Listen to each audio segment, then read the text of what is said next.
Romains, chapitre 9, à partir du verset 30 jusqu'au chapitre 10, verset 11. Que dirons-nous donc?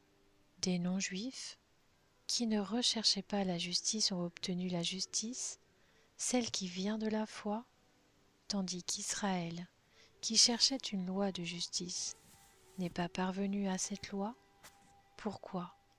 Parce qu'Israël l'a cherchée non par la foi, mais par les œuvres de la loi.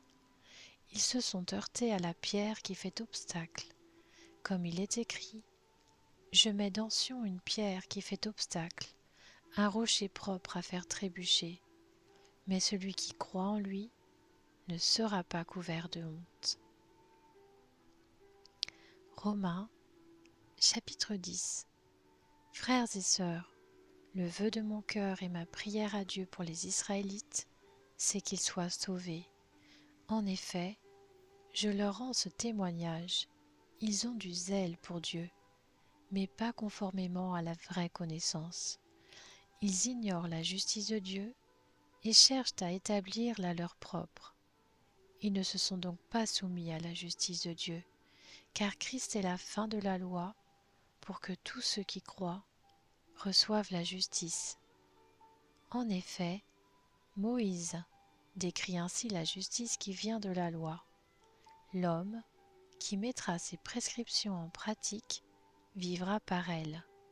Mais voici comment parle la justice qui vient de la loi. Ne dis pas dans ton cœur: qui montera au ciel? Ce serait en faire descendre Christ. Ou qui descendra dans l'abîme?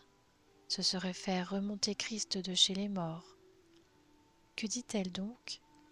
La parole est tout près de toi, dans ta bouche et dans ton cœur. Or cette parole est celle de la foi que nous prêchons. Si tu reconnais publiquement de ta bouche que Jésus est le Seigneur, et si tu crois dans ton cœur que Dieu l'a ressuscité, tu seras sauvé. En effet, c'est avec le cœur que l'on croit et parvient à la justice, et c'est avec la bouche que l'on affirme une conviction et parvient au salut, comme le dit l'Écriture: celui qui croit en lui ne sera pas couvert de honte.